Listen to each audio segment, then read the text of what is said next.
शुरुआत भी नहीं की। ये कर्म तो पशु पक्षी भी करते हैं, सभी संतान उत्पत्ति करते हैं, हमसे भी अधिक प्यार से उनकी परवरिश करते हैं।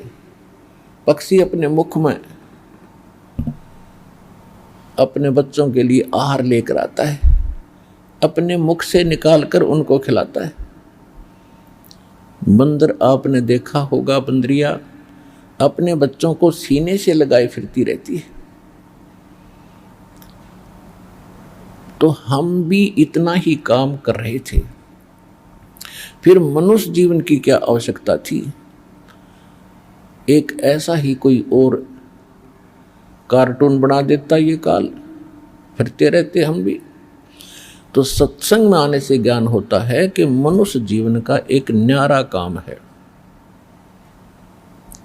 और बाकी जो संतान है वो हमारा संस्कार है। कई ये भी कहा करते थे कि मैंने मेहनत करके, क्योंकि दास का जन्म एक किसान परिवार में हुआ, तो किसान लोगों की ही वार्ताएं हम ज़्यादा सुना करते थे। तो वो क्या कहा करते थे कि मेरे पास 4 एकड़ ज़मीन थी, मैंने 16 एकड़ बना दी, यानी 12 एकड़ ज़मीन और खरीद के बच्चों के लिए मैंने बना दी। मेहनत करके मैंने इतना कुछ कर दिया।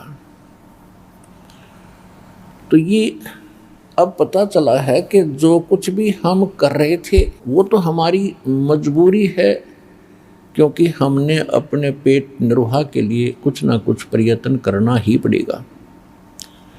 बात रही कि मैंने कर दिए और मेरे करने से सब कुछ हो गया, या भूल थी। ना तो जीव का चाहा होता है, ना जीव का किया होता है। प्रयत्न सभी करते हैं और सभी सेठ बनना चाहते हैं, धनी बनना चाहते हैं, और सभी किसान चाहते हैं कि मेरे ज़्यादा एकड़ ज़मीन हो, और उसके पैरेलल ही उससे भी अधिक परिश्रम कर रहे होते हैं।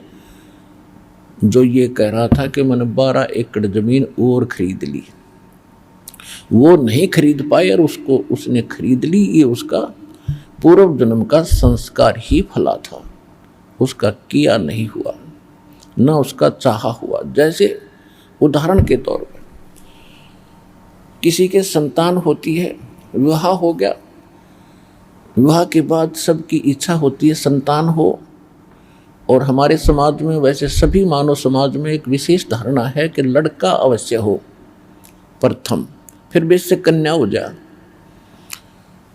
तो पहली लड़की होगी, फिर आशा रही कि दूसरा तो लड़का दे भगवान, दूसरी भी लड़की होगी।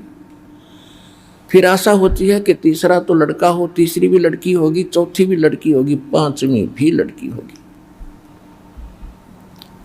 तो हमारा चाहा नहीं हुआ।